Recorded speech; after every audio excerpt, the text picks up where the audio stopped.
ଦୂରେ ତାଳବଣ ଆକାଶେ ଶୁଣାଏ ମାଟିର କବିତା କିସେ ଏ ଗ୍ରାମର ପଥ ତହିଁ ଦିଗନ୍ତେ ମିଶେ କ୍ଷେତ ପରେ କ୍ଷେତ କାଶ ଫୁଲ ଆଉ ବେଣାରେ ଜଟିଳା ପାଟ ପାଟ ପରେ ବଣ ବଣ ପାରି ହେଲେ ମାମୁଁ ଘର ଗାଁ ଦିଶେ ଦୂରେ ତାଳବଣ ଆକାଶେ ଶୁଣାଏ ମାଟିର କବିତା କିସେ। ଏହି ମାଟିର କବି ନିଶ୍ଚିତ ଭାବରେ କବି ବିନୋଦ ଚନ୍ଦ୍ର ନାୟକ, ଯାହାଙ୍କ ରଚନା ଓଡ଼ିଶାର ଭୌଗୋଳିକ ସୀମାରେଖାକୁ ଡେଇଁ ନିଶ୍ଚିତ ଭାବରେ ପୃଥିବୀର ପ୍ରତ୍ୟେକ ଦେଶ ବିଦେଶର କଥା କହିଛି ତାଙ୍କର କବିତା। ଏବଂ ବାସ୍ତବିକ ସେ ସ୍ୱପ୍ନ ବିଭୋର କବି, ବାସ୍ତବିକ ସେ ବାସ୍ତବବାଦୀ କବି ଏବଂ କେବେ କେବେ କଳ୍ପନା ବିଳାସୀ। ତାଙ୍କ କବିତାର ପରିଧି ମାଟିଠାରୁ ଆକାଶ ପର୍ଯ୍ୟନ୍ତ ପରିବ୍ୟାପ୍ତ। ତାଙ୍କ ରଚିତ କବିତା ନୀଳଚନ୍ଦ୍ରର ଉପତ୍ୟକା, ହୈମୟନ୍ତୀ, ଇଳାବୃତ, ସରୀସୃପ ଏବଂ ସାତ ତାରାର ଦ୍ୱୀପ। ବିଶେଷ କରି ଆଜିର ଆଲୋଚନା କବିତା ଇଳାବୃତ। ଇଳାବୃତ ଏକ କବିତା ସଂକଳନ। ଏହି କବିତା ସଂକଳନ 31 ଗୋଟି କବିତାକୁ ନେଇ ନିଶ୍ଚିତ ଭାବରେ ପରିବେଷଣ କରାଯାଇଛି ଏବଂ ଏହାର ପ୍ରଥମ କବିତାଟି ହେଉଛି ଆକାଶ କବିତା ଏବଂ 31ତମ କବିତାକୁ ଆମେ କହୁଛେ ପଦଧ୍ୱନି ଏବଂ ଇଳାବୃତ ଶୀର୍ଷକ କବିତାଟି ପଞ୍ଚମ ସ୍ଥାନରେ ଅବସ୍ଥିତ ଅଛି। ଇଳାବୃତ ବାସ୍ତବିକ ଇଳାବୃତ, ଏହି ଇଳାବୃତ ଯେଉଁ କୁହାଯାଏ ଜମ୍ବୁଦ୍ୱୀପ ଏବଂ ପୌରାଣିକ ହିନ୍ଦୁମାନଙ୍କ ମତରେ ଜମ୍ବୁଦ୍ୱୀପ ଏବଂ ଜମ୍ବୁଦ୍ୱୀପକୁ 9 ଅଂଶରେ ବିଭକ୍ତ କରି ଦିଆଯାଇପାରେ ଏବଂ ଏକ ଅଂଶର ନାମ ନିଶ୍ଚିତ ଭାବରେ ଇଳାବୃତ ବା ଜମ୍ବୁଦ୍ୱୀପକୁ 9 ଅଂଶରେ ବିଭକ୍ତ କରିବା ବା 9 ଦେଶରେ ବିଭକ୍ତ କରିବା ଏବଂ ଗୋଟିଏ ଦେଶ ତନ୍ମଧ୍ୟରୁ ହେଉଛି ଏହି ଇଳାବୃତ। ଏହି ଇଳାବୃତ କବିତାକୁ ଆମେ ଆଜି ଆଲୋଚନା କରିବା। କୁହାଯାଇଛି ବାହିନେ ବାହିନେ ଆକାଶ ନାବିକ ତରି ମୋର ଇଳାବୃତ୍ତର ପରପାରେ ସାଗର ଶୋଭନା ଭୂଦେବୀ ଶୁଭ୍ର ସୈକତେ କରୁଣ ନୟନେ ଚାହାନାରେ ମେଘର ମିନାରେ ପାର କରି ନେରେ ମୋର ତରି ଶୁଣୁନା ଡାକେ ବାଫେଣ ଉଚ୍ଛ୍ୱାସେ ଜଳ ପରି ଅସ୍ତ ତୀରର ଉହାଡ଼େ ଗଲାଣି ରବିରଥ ମଦ୍ୟପଶମ ଚନ୍ଦ୍ର ଆସଇ ଦିଗଧାରେ ବାହିନେ ବାହିନେ ଆକାଶ ନାବିକ ତରି ମୋର ଇଳାବୃତ୍ତର ପରପାରେ। କବି ଆଶାୟୀ ସେ ଆକାଶ ନାବିକକୁ ନିଶ୍ଚିତ ରୂପେ ଅନୁରୋଧ କରିଛନ୍ତି ଯେ ତାଙ୍କ ତରି ବା ତାଙ୍କ ଡଙ୍ଗାକୁ ବାହି ନେବା ପାଇଁ ନିଶ୍ଚିତ ଭାବରେ କେଉଁଠିକି ଇଳାବୃତ୍ତର ଅପର ପାର୍ଶ୍ୱକୁ। ଇଳାବୃତ୍ତର ପରପାରେ କୁହାଯାଇଛି ଜମ୍ବୁଦ୍ୱୀପ ମଧ୍ୟରୁ ଏକ ଯେଉଁ କୁହାଯାଉଛି 9 ଅଂଶରେ ବିଭକ୍ତ କରିଥିବା ଜମ୍ବୁଦ୍ୱୀପର ଏକ ଅଂଶ ଏହି ଇଳାବୃତ ଆମେ କହୁଛେ। ସେହି ଇଳାବୃତ୍ତର ପରପାରକୁ ଯିବା ପାଇଁ କବି ବିନମ୍ର ଅନୁରୋଧ କରିଛନ୍ତି ଆକାଶ ନାବିକଙ୍କୁ ଏବଂ କୁହାଯାଇଛି ସାଗର ଏବଂ ଶୋଭନା ତଳେ ଅନନ୍ତ ସାଗର ଭୂଦେବୀ ଏବଂ ଶୁଭ୍ର ସୈକତ ଯେଉଁ କୁହାଯାଉଛି ଶୁଭ୍ର ବାଲୁକା ରାଶି ତାଙ୍କୁ କରୁଣ ନୟନରେ କେବେ ଚାହିଁବାର ଅବକାଶ କବି କରିନାହାନ୍ତି କିମ୍ବା ଅନୁରୋଧ କରୁନାହାନ୍ତି। ଆହୁରି ମଧ୍ୟ କହିଛନ୍ତି ମେଘର ମିନାର ଅଛି ତାକୁ ପାର କରି ମୋର ତରିକୁ ତୁମେ ଆହୁରି ଦୂରକୁ ଦୂରକୁ ବାହିନିଅ ହେ ଆକାଶ ନାବିକ, ତୁମେ କେବେ ଶୁଣିପାରିବନି ସେମାନଙ୍କ ଡାକ, ତୁମେ କେବେ ଶୁଣିବ ନାହିଁ ସେମାନଙ୍କ ଡାକ। ସେଇ ନୀଳ ସାଗରର ଯେଉଁ କୁହାଯାଉଛି ଉତ୍ତାଳ ତରଙ୍ଗ ଫେନିଳ ଜଳରାଶି ଏବଂ ଜଳ ମଧ୍ୟରେ ଥିବା ଜଳ ପରି ସେମାନେ ନିଶ୍ଚିତ ଆହ୍ୱାନ କରିବେ ତୁମକୁ, ହାତ ହଲେଇ ଡାକିବେ ଏପାଖେ ଦେଖ ଅସ୍ତ ତୀରର ଉହାଡ଼େ ଗଲାଣି ରବିରଥ। ନିଶ୍ଚିତ ଭାବରେ ରବି ଅସ୍ତାଚଳରେ ଏବଂ ଚନ୍ଦ୍ର କିଭଳି ଭାବରେ ମଦ୍ୟପ ଭଳି ସେ ଆସୁଛନ୍ତି ଏହି ଦିଗର ଧାରେ ଧାରେ, ଏହା କବିଙ୍କର ନିଶ୍ଚିତ ଭାବରେ ସ୍ୱୀକାରୋକ୍ତି। ତେଣୁ କବି ଅତୀନ୍ଦ୍ରିୟ ଚେତନାକୁ ଗତି କରୁଛନ୍ତି ଏବଂ କହୁଛନ୍ତି ବାହିନେ ବାହିନେ ଆକାଶ ନାବିକ ତରି ମୋର ଇଳାବୃତ୍ତର ପରପାରେ। କବି କେଉଁ ଏକ ନିଷିଦ୍ଧ ଇଲାକାକୁ ଯିବାକୁ ଚାହିଁଛନ୍ତି, ଯେଉଁ ଇଲାକାରେ ସେ ଥିବେ, ଯେଉଁ ଇଲାକାରେ ତାଙ୍କ ସ୍ୱପ୍ନ ଥିବ, ତାଙ୍କ ସମ୍ଭାବନା ଥିବ ଏବଂ ତାଙ୍କ ସ୍ୱପ୍ନମା ସହିତ ସେ ବଞ୍ଚିପାରିବେ। ତେଣୁ ଇଳାବୃତ୍ତର ପରପାରକୁ ଯିବା ପାଇଁ କବି ବେଶ ଆଶାବାଦୀ ତାଙ୍କ ପ୍ରଥମ ପଦରେ ଏବଂ ଦ୍ୱିତୀୟ ପଦରେ ଆହୁରି ମଧ୍ୟ କୁହାଯାଇଛି ଆହୁରି ଅଛିରେ ଆନ ନୀଳାକାଶ ଶ୍ୟାମ ଭୂମି ଆନ ସୃଷ୍ଟି ସେ ଦେବତାର ଦିନ ସରେ ତହିଁ ଅଳସ ବିଳସେ ରାତି ଆସେ ଶୟନେ সোহাগ ବନିତାର ତହିଁ ବି ଝରଣା ଧାରା ଶିଉଳିର ସମାକୂଳ ସନ୍ତୁରି ଧାଏଁ ନିଉତ ବାଳିକା ବନଫୁଲ।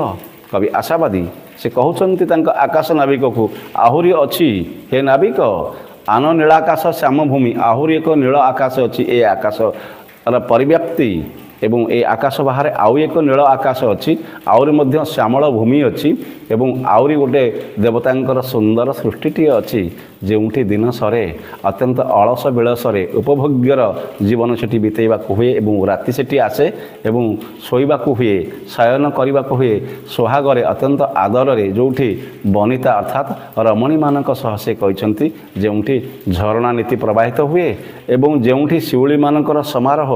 ଆଉ ସେ କହିଛନ୍ତି ଫୁଲ ଭଳି ନିଉତ ନିଉତ ବାଳିକା ବନଫୁଲ ସେଠି ଅତ୍ୟନ୍ତ ଶୋଭା ପାଉଛନ୍ତି।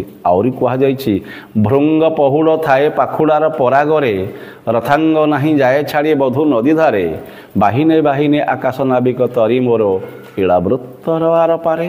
ଭୃଙ୍ଗ ଅର୍ଥାତ୍ ଯେଉଁ କୁହାଯାଇଛି ନିଶ୍ଚିତ ଭାବରେ ଏଠାରେ ଭଁର ସେଠି କିଭଳି ଭାବରେ ଫୁଲର ପାଖୁଡ଼ାରୁ ରସକୁ ଚୁମେ ଏବଂ ରଥାଙ୍ଗ ଶବ୍ଦ ସେଠି ବ୍ୟବହାର କରିଛନ୍ତି। ରଥର ଚକ କିମ୍ବା ଚକ୍ରବାକ ନଦୀ, ଏଇ ନଦୀ ଧାରକୁ ଛାଡ଼ି ଛାଡ଼ି ଚକ୍ରବାକ ବଧୂ କିଭଳି ଭାବରେ ଖୁବ୍ ଦୂରକୁ ଚାଲିଯାଏ ସେଇଠିକି ଯିବାକୁ ହେବ।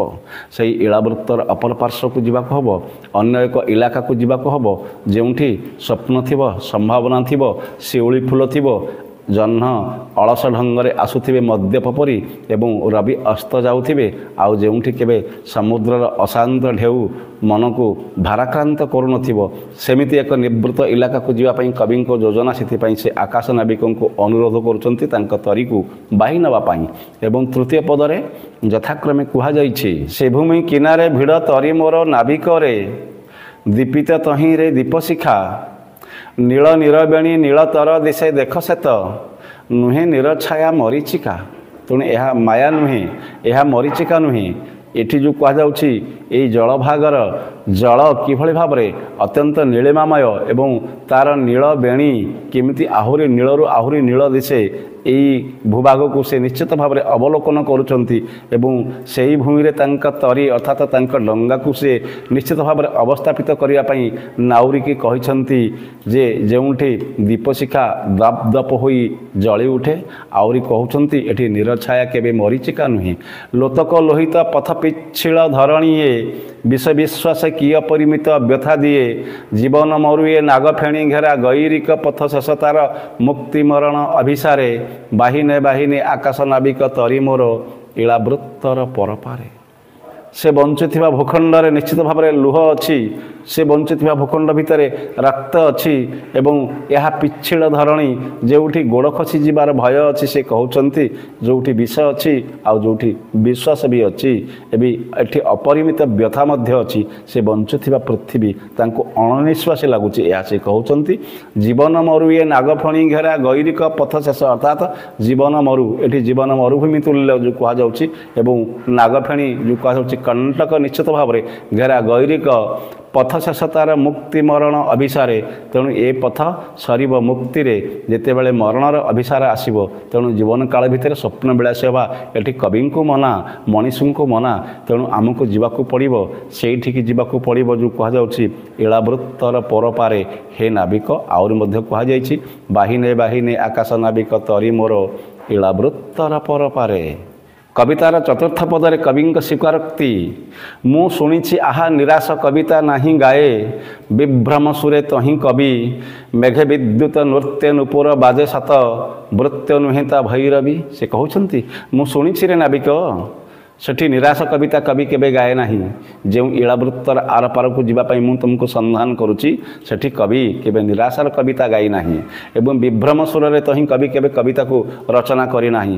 ସେଠି ମେଘ ବିଦ୍ୟୁତ ନୃତ୍ୟ ନୂପୁର ବାଜେ ସତ ଯେଉଁ କୁହାଯାଉଛି ସେଠି ମେଘ ହୁଏ, ସେଠି ବିଦ୍ୟୁତ ଯେଉଁ କୁହାଯାଉଛି ନିଶ୍ଚିତ ଭାବରେ ବିଜୁଳି ସୌଦାମିନୀ ତାର ଉଦଣ୍ଡ ନୃତ୍ୟ କରେ କିନ୍ତୁ ନୂପୁର ବଜାଏ, କିନ୍ତୁ ସେ ଭୈରବୀ ତାଣ୍ଡବ କରେ ନାହିଁ କିମ୍ବା ସମାଜକୁ କ୍ଷତ ବିକ୍ଷତ କରେ ନାହିଁ କିମ୍ବା ମେଘମଲ୍ଲାରର ପୂରବୀରେ ସମଗ୍ର ଅଞ୍ଚଳକୁ ଜଳପ୍ଳାବିତ କରେ ନାହିଁ। ଏହା କହୁଛନ୍ତି କବି। ଝରଣା ଲଙ୍ଘେ ଲମ୍ପନେ ସତ ଗିରି ଧରି ତଥାପି ବନ୍ୟା କନ୍ୟା ନୁହେଁ ତା ସହଚରୀ। ବାସ୍ତବିକ ଚମକପ୍ରଦ କବିତା ଏ। ସେ କହିଛନ୍ତି ସେହି ଇଳାବୃତ୍ତର ପରପାରରେ ଆଉ ଯେଉଁ ସ୍ୱପ୍ନର ଇଲାକାକୁ ସେ ସନ୍ଧାନ କରୁଛନ୍ତି ସେଠି ଝରଣା ଲଙ୍ଘେ କିନ୍ତୁ ସେ ଗିରି ଧରି ୟାକୁ ଲଙ୍ଘେ ସତ କିନ୍ତୁ ବନ୍ୟା କରେ ନାହିଁ। ଝରଣା ଲଙ୍ଘେ ଲମ୍ପନେ ସତ ଗିରି ଧରି ତଥାପି ବନ୍ୟା କନ୍ୟା ନୁହେଁ ତା ସହଚରୀ। ଅଥଚ ଏଠି ପାହାଡ଼ି କନ୍ୟା ଝରଣା ବନ୍ୟାର ସହଚରୀ ନୁହେଁ। ତେଣୁ କୁହାଯାଇଛି ଏଠି ଝରଣା ଲଙ୍ଘେ ଏବଂ ଯେଉଁ କୁହାଯାଉଛି ଗିରି ଦରିରୁ ତଳକୁ କଚାଡ଼ି ହୋଇ ପଡ଼େ ନୃତ୍ୟ ଛନ୍ଦରେ ନୃତ୍ୟ ଭଙ୍ଗୀରେ ସେ ସଙ୍ଗୀତ ଗାନ କରେ କିନ୍ତୁ ସେ ବନ୍ୟାର ସହଚରୀ ନୁହେଁ। ଏହି ପାହାଡ଼ି କନ୍ୟା ଝରଣା ଏହା କବିଙ୍କର ନିଶ୍ଚିତ ଭାବରେ ସୁନ୍ଦର ଅଭିବ୍ୟକ୍ତି। ଆହୁରି ବି କୁହାଯାଇଛି ବନ୍ଦୀ ତହିଁରେ କେବଳ ତରୁଣ ବରତନୁ କେଉଁ ସୁନନ୍ଦା ଭୁଜ ବଲ୍ଲରୀ କାରାଗାରେ ବାହିନେ ବାହିନେ ଆକାଶ ନାବିକ ତରି ମୋର ଇଳାବୃତ୍ତର ପରପାରେ। ଅଥଚ ସେଠି ବନ୍ଦୀ ହୁଏ ତରୁଣ ତରୁଣର ତାରୁଣ୍ୟତା ସେଠି ବନ୍ଦୀ ହୁଏ, ତାର ତନୁ ତାର ସୁନ୍ଦର ରୂପ ବିଭା ଏଇ ସୁନନ୍ଦା ଭୁଜ ବଲ୍ଲରୀ ଯେଉଁ କୁହାଯାଉଛି, କେଉଁ ସୁକୁମାରୀ ରାଜବାଳାର ଘନିଷ୍ଠ ଆଲିଙ୍ଗନରେ ଆବଦ୍ଧ ହୁଏ ତରୁଣ, ତେଣୁ ସେ ବନ୍ଦୀ ହୁଏ। ଆଉ ସେ ବନ୍ଦୀ ଜରାର ଯନ୍ତ୍ରଣା ନୁହେଁ, କାରାର ଯନ୍ତ୍ରଣା ନୁହେଁ, ତାହା ନିଶ୍ଚିତ ଭାବରେ ସ୍ୱପ୍ନ ବିଭୋରର ଯନ୍ତ୍ରଣା, ଯାହାକି ଆନନ୍ଦ ଦିଏ। ତେଣୁ ହେ ଏ ଆକାଶ ନାବିକ ମୋ ତରିକୁ ବାହିନେ ଇଳାବୃତ୍ତର ଆରପାରକୁ, ଏହା କବିଙ୍କର ଭାବ। ଆହୁରି ମଧ୍ୟ କବି କଣ୍ଠରେ ଉଚ୍ଛ୍ୱସିତ ପ୍ରଶଂସା ସେହି ସ୍ୱପ୍ନର ଇଲାକା, ସେହି ସ୍ୱପ୍ନର ଭୂଖଣ୍ଡ ଯେଉଁଠିକି କବି ଯିବା ପାଇଁ ଆକାଶ ନାବିକକୁ ଅନୁରୋଧ କରୁଛନ୍ତି। କୁହାଯାଇଛି ପଞ୍ଚମ ପଦରେ, ଶସ୍ୟ ସକାଶେ ନଚଳେ ପ୍ରବାସେ ଦୂରେ କେହି, ଲୋତକ ନଢାଳେ ଦୋଷର କେ, ପ୍ରଭାତ ଆସଇ କଦମ୍ବ ଅବା କିଆ ବନେ, ଅଶୋକ ଶାଖେ ବା କୁରୁବକେ। ଚମତ୍କାର ପଦ କୁହାଯାଇଛି, ଶସ୍ୟ ସକାଶେ ନଚଳେ ପ୍ରବାସେ ଦୂରେ କେହି। ଶସ୍ୟ ସକାଶେ, ଫସଲ ସକାଶେ, ଖାଦ୍ୟ ସକାଶେ କେହି ପ୍ରବାସକୁ ଯାଆନ୍ତି ନାହିଁ, କେହି ପରବାସକୁ ଯାଆନ୍ତି ନାହିଁ, କେହି ବିଦେଶକୁ ଯାଆନ୍ତି ନାହିଁ। ସେହି ସ୍ୱପ୍ନର ଇଲାକା, ଯେଉଁ ଇଳାବୃତ୍ତର ପରପାରକୁ ଯିବା ପାଇଁ କବି କହୁଛନ୍ତି ଆକାଶ ନାବିକକୁ। ଆଉ ଯେଉଁ ଭୂଖଣ୍ଡରେ କେହି ଲୁହ ଢାଳନ୍ତି ନାହିଁ, ଭାଇ ଭଉଣୀ ଯେଉଁ କୁହାଯାଉଛି, ଆଉ ସେଠାରେ ସକାଳ ଆସେ କଦମ୍ବ ଆଉ କିଆବନରେ। ନିଶ୍ଚିତ ରୂପେ କଦମ୍ବ ଆଉ କିଆବନକୁ ଫେଇ ଫେଇ ସେଠି ସକାଳ ଆସେ ଏବଂ ଅଶୋକ ବା କୁରୁବକ ଡାଳରେ ସୁନ୍ଦର ଗୀତ ଗାଏ। ଏହି ପ୍ରଭାତ ଯେଉଁ କୁହାଯାଉଛି, ତନ୍ଦ୍ରା ପରଶ ଭୀରୁ ଆଖି ପତା ମାଗୁଥାଏ, ପୁଷ୍ପ ପରାଗ ସ୍ୱାଦ ଆସି ଉଠେ ଲାଗୁଥାଏ। କେଡ଼େ ସୁନ୍ଦର ଶବ୍ଦର ପରାକାଷ୍ଠା, ଏଠି ମଧୁର କଥା କୁହାଯାଇଛି, ମଧୁମୟ କଥା କୁହାଯାଇଛି, ତନ୍ଦ୍ରା ପରଶ ଆଖିର ପତା କଥା କୁହାଯାଇଛି, ଏବଂ ପୁଷ୍ପ ଏବଂ ତାର ପରାଗ ଏବଂ ତାର ସୁନ୍ଦର ମିଠା ମିଠା ଓଠର ବାସ୍ନା ଭିଜା ଯେଉଁ କୁହାଯାଉଛି, ସୁଗନ୍ଧ, ତାହା ମଧ୍ୟ କୁହାଯାଇଛି। ସପନ ତହିଁ ତ ସତ ହୁଏ ଆହା ଜୀବନ କା, ନସରେ ଶୁଣିତ ସ୍ୱେଦର ରଣର ରଚନାରେ। ସେଠି ରକ୍ତ ଆଉ ଝାଳ, ୟାକୁ ନେଇ କେବେ ରଣାଙ୍ଗନ ତିଆରି ହେଇନି, ସେଠି କେବେ ରକ୍ତପାତ ହୁଏ ନାହିଁ, ସେଠି କେବେ ଦେହରୁ କର୍ଦ୍ଦମାକ୍ତ ଝାଳ ବୁହେ ନାହିଁ, ସେଠି ସ୍ୱପ୍ନ ସବୁ ସତ ହୁଏ, ଆଉ ସେଠି ଜୀବନ ନିଶ୍ଚିତ ଅତ୍ୟନ୍ତ ମଧୁମୟ ହୁଏ, ଏହା କହିଛନ୍ତି। ତେଣୁ ହେ ନାବିକ, ହେ ଆକାଶ ନାବିକ, ତେଣୁ ନିଶ୍ଚିତ ଭାବରେ ମୋର ତରିକୁ ସେହି ଇଳାବୃତ୍ତର ଅପର ପାର୍ଶ୍ୱକୁ ନେଇଯାଅ, ଏହା କବିଙ୍କର ଭାବନା। ଇଳାବୃତ୍ତର ଷଷ୍ଠ ପଦରେ କବି ଯଥାର୍ଥରେ କହିଛନ୍ତି, ଏ ଇଳାବୃତ୍ତେ ଗଣିକା ଗାଇଣ ମାୟା ଗୀତି, ପଥିକେ ଭୁଲାଇ ନିଏ ବାସେ, ରୂପ ତଳେ ଏଥେ ନାଗୁଣି ଲୁଚାଏ କଳା ଫଣା, ସୁରା ମିଶାଯାଏ ସୁଧା ସାଥେ। ବାସ୍ତବିକ ଏଇ ଯେଉଁ ଇଳାବୃତ୍ତର ଏପାଖ କଥା କୁହାଯାଇଛି, ଗଣିକା ଯେଉଁଠି ବେଶ୍ୟା, ଯିଏ ବାରାଙ୍ଗନା, ସେ ନିଶ୍ଚିତ ରୂପେ ମାୟାର ସଙ୍ଗୀତକୁ ଗାନ କରି ପଥିକକୁ ଭୁଲାଇ ନିଏ, ଆଉ ତା ରୂପ ତଳେ ନିଶ୍ଚିତ ଭାବରେ ନାଗୁଣି ପରି ତାର କଳା ଫଣାକୁ ସେ ଲୁଚେଇ ରଖିଥାଏ। ଆଉ ଯେଉଁଠି ସୁଧା ସହିତ, ଅମୃତ ସହିତ ମଧ୍ୟ ସେ ସୁରାକୁ ମିଶାଇ ଦିଏ। ଏଠି ତୃଷା ଅଛି କିନ୍ତୁ ତୃପ୍ତି ନାହିଁ, ଏଠି ତୃଷାର ତୃପତି ଏଥେ କେବେ ହେଲେ ନାହିଁ ମିଳେ, କୁଣ୍ଠିତ ପ୍ରାଣେ ନିରାଶେ ସରଇ ତିଳେ ତିଳେ। ଏଠି ତୃଷା ଅଛି କିନ୍ତୁ ତୃପ୍ତି ନାହିଁ, ଏଠି କେବେ ଶାନ୍ତି ନାହିଁ, ଏଠି ଶାନ୍ତି ଅପହଞ୍ଚ। ଆହୁରି ମଧ୍ୟ କହିଛନ୍ତି, ଆଶା ଆଶ୍ୱାସ ବିଫଳ ସିନା ସେ ଦିନ ଯାଏ। ଏଠି ଆଶା ଏବଂ ଆଶ୍ୱାସନା ସବୁ କେବଳ ବିଫଳରେ ପର୍ଯ୍ୟବେସିତ। ତେଣୁ ସେ ଯିବାକୁ ଚାହିଁଛନ୍ତି ଏଇ ଯେଉଁ କୁହାଯାଉଛି ଇଳାବୃତ୍ତର ଅପର ପାର୍ଶ୍ୱକୁ, ଆରପାରକୁ ଯିବା ପାଇଁ କହିଛନ୍ତି। ଏଠି ହତାଶା ତୀରେ ବିକ୍ଷୋଭ ବିଷେ ହାହାକାରେ, ବାହିନେ ବାହିନେ ଆକାଶ ନାବିକ ତରି ମୋର ଇଳାବୃତ୍ତର ପରପାରେ। ଏଠି ଆଶାହୀନ, ଏଠି ଆଶା ଏବଂ ଆଶ୍ୱାସନା ସବୁ ବିଫଳ। ଏଠି କେବଳ ଦିନ ଯାଏ ଅତ୍ୟନ୍ତ ଦୁଃଖରେ, ହତାଶାରେ ଯେଉଁ କୁହାଯାଉଛି, ଏଠି ବିକ୍ଷୋଭ ହୁଏ, ଏଠି ହତାଶାରେ ଦିନ ବିତେ, ବିକ୍ଷୋଭରେ ଦିନ ବିତେ ଏବଂ ହାହାକାର ବିଷମ ପରିସ୍ଥିତି ଭିତରେ ଦିନ ବିତେ। ତେଣୁ ହେ ନାବିକ, ଏ ତରିକୁ ବାହିନିଅ ଇଳାବୃତ୍ତର ଆରପାରକୁ। ଇଳାବୃତ୍ତର ସପ୍ତମ ପଦରେ ସ୍ୱପ୍ନ ବିଭୋର କବି ବିନୋଦ ନାୟକ କିଭଳି ଭାବରେ କହିଛନ୍ତି, ଶଶୀ ଶଙ୍କିତ ତୀର ବନେ ଯହିଁ ଯମୁନାର, ମୁରଲୀ ଡାକଇ ରାଧା ରାଧା, ଗୃହ ମାୟା ଏଡ଼ି ରାସେ ନୃତ୍ୟଇ ଭୁଆ ଶୁଣି, ଛାଡ଼ି ସଙ୍କୋଚ ଲାଜ ବାଧା। ବାସ୍ତବିକ କୁହାଯାଇଛି এই ইলাবৃত্তর সেপারে শশী শঙ্কিত তীর বনে তহি যমুনার, ଯେଉଁଠି ଶଶୀ ଶଙ୍କିତ ଅର୍ଥାତ୍ ଚନ୍ଦ୍ର ଉଦିଆ, ଚନ୍ଦ୍ର ବିଧୌତ ରଜନୀ ଆଉ ଯମୁନାର ନୀଳ ନୀର, ନିଶ୍ଚିତ ରୂପେ ସେଠି ଯେଉଁଠି ମୁରଲୀ ରାଧା ରାଧା ନାମରେ ଉଚ୍ଚାରଣ କରୁଛି, ରାଧା ନାମରେ ଡାକ ପାରୁଛି, ଏଇ ଯମୁନା, ଏ ବୃନ୍ଦାବନ ଯେଉଁ କୁହାଯାଇଛି, ଏଠି ଗୃହର ମାୟା ଛାଡ଼ି କୂଳ ଭୁଆ ଶୁଣି ଯେଉଁ କୁହାଯାଇଛି, ନିଶ୍ଚିତ ଭାବରେ 16 ସହସ୍ର ଗୋପାଙ୍ଗନା କିଭଳି ମୁରଲୀ ସ୍ୱନରେ ପାଗଳି ହୁଅନ୍ତି ସେହି କଥା କୁହାଯାଇଛି। ଛାଡ଼ି ସଙ୍କୋଚ ଲାଜ ବାଧା, ତହିଁ ବାଇନିୟ ଆକାଶ ନାବିକ ଏତରଣୀ, କ୍ଳାନ୍ତ ମଣି ମୁଁ ଧୂଳି ମନ୍ଥରା ଏଧରଣୀ। ଆଉ ସେହି ସ୍ଥାନକୁ ଏ ନାବକୁ ବାହିନିୟ ହେ ନାବିକ, ଯେଉଁଠି ମୋହନ ବଂଶୀର ସ୍ୱନ ରାଧା ରାଧା ଡାକୁଥିବ, ଯେଉଁଠି 16 ସହସ୍ର ଗୋପାଙ୍ଗନା ଯିଏ ଗୃହ ସଂସାରକୁ ପରିତ୍ୟାଗ କରି ଯମୁନାକୁ ଧାଇଁଥିବେ, ବୃନ୍ଦାବନକୁ ଧାଇଁଥିବେ, ଆଉ ତାଙ୍କର ଲାଜ ନଥିବ, ତାଙ୍କର ବାଧା ନଥିବ, ସେଇଠିକି ଏ ତରିକୁ ବାହିନିୟ। କାରଣ ମୁଁ କ୍ଳାନ୍ତ, ଏ କ୍ଳାନ୍ତ ଧରଣୀରେ ଆଉ ଅଧିକ ସମୟ ତିଷ୍ଠି ରହିବା ପାଇଁ ମୁଁ ଚାହେଁ ନାହିଁ। ସେ ପୁଣି କହିଛନ୍ତି, ମୁକୁଳିବି ମୁହିଁ ନିପମାଳେ ତହିଁ ସୌରଭେ, ଭୁଲିବି ଜୀବନ ଦୁଷ୍ଟ ସପନ ପରକାରେ। ଜୀବନରେ ଦୁଃଖ ବହି ଆଣୁଥିବା ଏ ଇଲାକା ତାଙ୍କୁ ଖାଁ ଖାଁ ଲାଗେ, ସେଥିପାଇଁ ସେ କ୍ଳାନ୍ତ। ତେଣୁ ସେ ଧୂସର ଯାତ୍ରୀ ଭାବରେ ଏ ଇଲାକାକୁ ଛାଡ଼ି ସ୍ୱପ୍ନର ଆର ଇଲାକାକୁ ଯିବା ପାଇଁ ନିଶ୍ଚିତ ରୂପେ ଅଣ୍ଟା ଭିଡ଼ିଛନ୍ତି ଏବଂ ଆକାଶର ନାବିକକୁ, ସ୍ୱପ୍ନର ନାବିକକୁ ସେ ନିଶ୍ଚିତ ଭାବରେ ବରାଦ ଦେଉଛନ୍ତି ଏହି ଇଳାବୃତ୍ତର ଆର ପାରକୁ ଯିବା ପାଇଁ, ଯେଉଁଠି ଜୀବନକୁ ଜୀବନ ଭଳି ଜୀଇ ହେବ।